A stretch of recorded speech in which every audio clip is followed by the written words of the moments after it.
Hi guys, welcome to Quarantine Cooking. Today we are going to be making quesadillas and french fries. And my family loves those. They're very easy and most people have the ingredients for them. So let me show you what I got to make that with. Let's start with the french fries. Those take a little longer to cook, so you do want to start with them first. You're gonna preheat your oven to 425 and let that sit. And then over here, I'll show you everything you need. So of course you're gonna need your potatoes. You're gonna need a knife. I use kosher salt. I love the way it tastes, but you're more than welcome to use regular salt. These are the two oils I will be cooking with. Oh, sorry. Avocado oil and then extra virgin olive oil. If you can just use either one, or you can use like canola oil, vegetable oil, any sort of oil. I just like using these 2 brands. And then pepper, garlic powder, and onion powder, and then a bowl and your cutting board. For this part, you're gonna take your potatoes and you are going to take, I use my little scrubber brush and I get them wet and I just scrub it under the water to remove all of that excess dirt and grime. And you can see there's just a little bit of dirt. I don't go too vigorously, but just to get that coating off.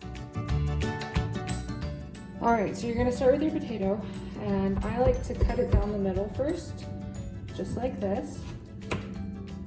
And then take 1/2 of the potato and start slicing it like not too thick of slices, but if you do like thicker size French fries, you can make them a little bit thicker. Let's see if I can show you. That's about how thick mine are.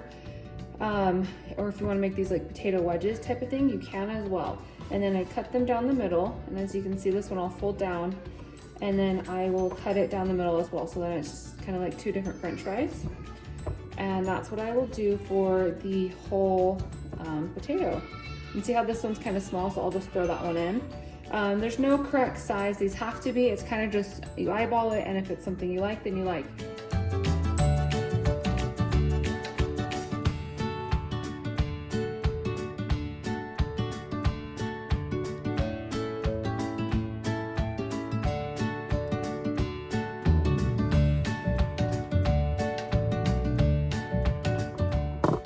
Okay, so now that you got your potatoes cut, this next part is very important, very crucial for making sure your potatoes don't stick to the pan. So you have your pan here, and like I said, I like to use both avocado oil and extra virgin olive oil. Honestly, any oil you have on hand is good to use. It's better to use what you have on hand than have to go out to the store, especially right now while we're all in quarantine. So any oil you have. And if you have like a cooking spray, that's perfect to use too. That's why I like using this. And you're just gonna spray the bottom of your pan really well so your potatoes don't stick. And that is a step you do not want to forget. If you do forget to spray your pan, your French fries will stick to the pan and it'll be really hard to get them off. So this next step, you're gonna take your fries and you're gonna take your olive oil or whatever oil you are using to make this. Probably want to use about 1 tablespoon to 2 tablespoons, and you are going to drizzle it ever so carefully over. And then you're gonna take a spoon, any type of spoon you want to use, and you just are gonna stir it together to try to coat all of these French fries in the olive oil so they all get an even, crisp cook. All right, so now you're gonna take your French fries over here, and you are going to put them on this pan that you've pre-coated with your oil. And you're just going to spread them out ever so carefully. You can use your hand, spoon, whatever. So as you can see, those are all pretty much flat on there. There's some a little overlapping, and that is totally okay. I always like to start with the basics when coating food. So I always start with my salt and my pepper. So we're gonna open our salt and we're just gonna sprinkle a good amount on here. You can see when it's coated pretty well. If you like them a little bit more saltier, of course, add a little bit more salt. If you don't like very much salt, you don't have to add any, or you can add just a little bit. Then we're gonna take our pepper, and like I said, any type of salt or pepper will work. And you're just gonna sprinkle it over till it gets a good, nice, even coat. Kind of like that. Let's see if we can zoom in a little bit, and you can see it's kind of evenly coated with salt and pepper. So now, what you're gonna take next is you can do either one of your onion or garlic powder first, it doesn't matter. And this you're just very light with. you just very lightly sprinkle it over. And the same with your garlic powder. Very lightly. You don't want this to be too overwhelming of a flavor. Now, the reason I like using onion powder and garlic powder on my French fries when I make them homemade is they give them kind of that, so like a curly fry taste. If you're not really a onion or garlic powder type of person, you totally don't have to add that. It's just personal taste, and it is kid approved. And it's super easy and super simple.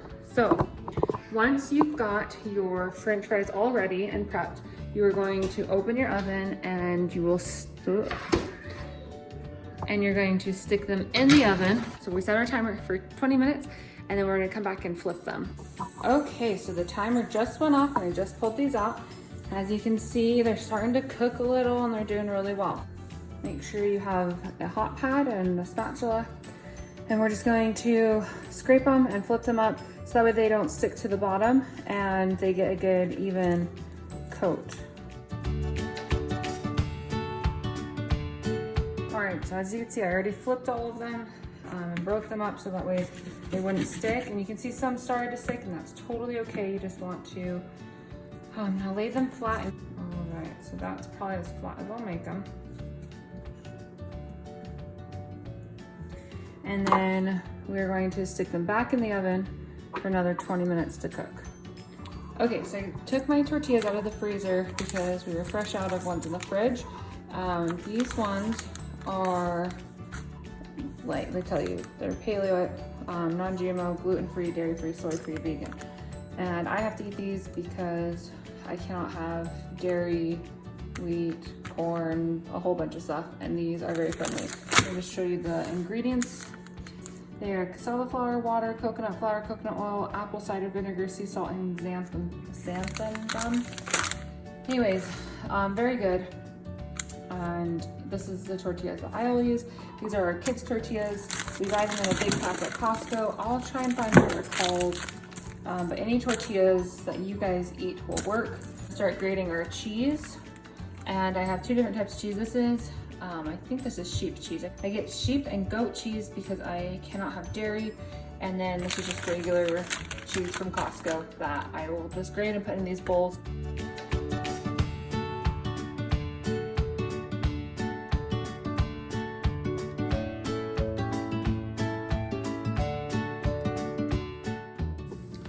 All right, so we just pulled these out of the oven. You can see how they look. They're nice and crispy. So our French fries are finally done. Okay, so now it's time for the quesadillas. And I laid out according to how much each person would eat on their plate. And then I have my cheese ready to go, and then butter. And for mine, because like I had said, I am dairy free, I'll just let it brown just right onto the pan. I won't use anything. So let's get our, this is our skillet, and I'm going to start warming that up. And I turn it on kind of just like a low to medium heat, somewhere in there. Okay, so my pan is warm enough now. I can just put my hand a little above it, not touching it, and I can feel that it's warm. I will start by trying to cook their tortillas.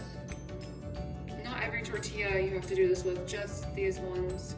Again, I will try finding what they're called. I'll lift it a little, you can see. Whoop. It's already starting to cook it.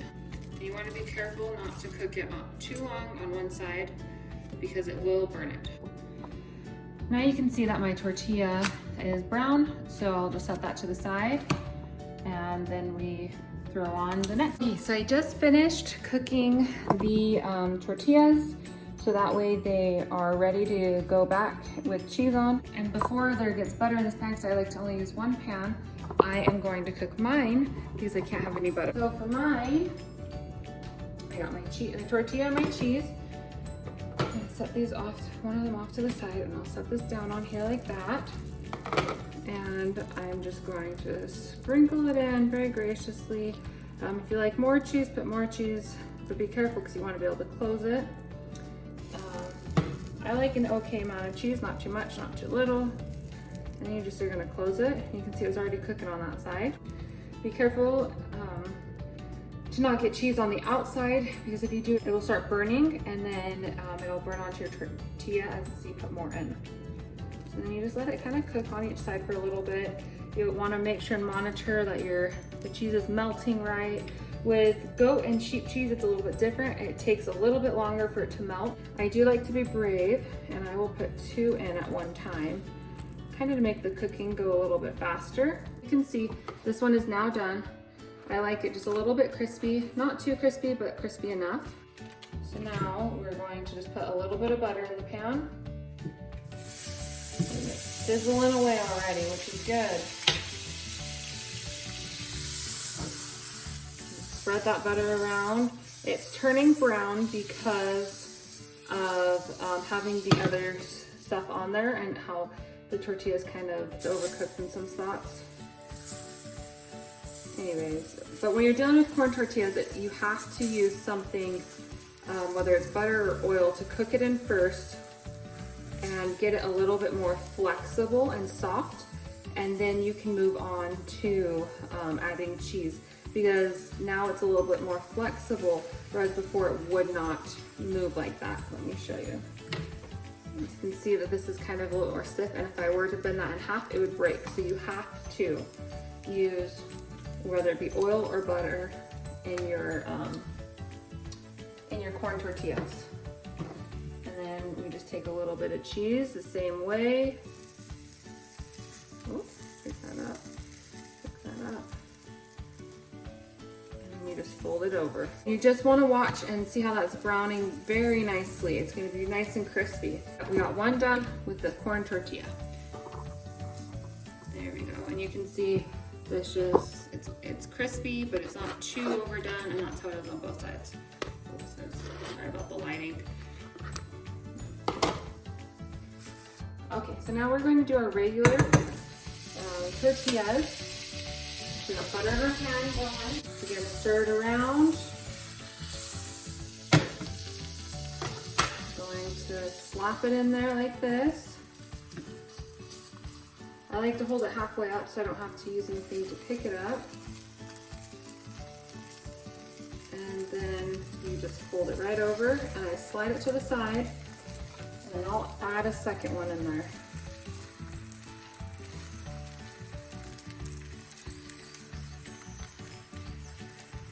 There we go. Hopefully that you guys can see that. Second one in there, and then I just let it sit, and then we'll be flipping soon. And again, you want to make sure that you don't have it too high so your cheese can still melt, but your outside can get crispy. Because if your outside gets too crispy too fast, it'll burn. All right, so this one is done.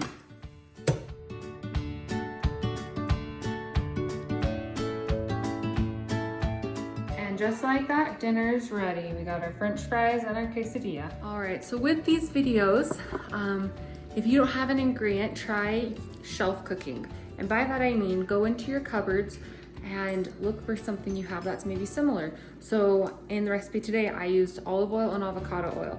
And maybe you don't have those ingredients, but you have canola oil. Use the canola oil. It'll work just as great, and it'll still taste very good.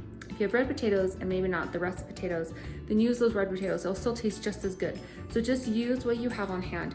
And if you don't have the big flour tortillas and you just have corn tortillas, then use those too. Use what you have. It's always fun. And something fun about this recipe is if you are wanting a little bit more meat in your diet, you can add like pepperoni, ham, chicken, anything inside with your quesadilla, and it'll taste amazing. So I hope this video was helpful. Make sure you leave a comment down below. You can sure subscribe and hit that like button. And we'll see you next time on Cooking Quarantined. Bye.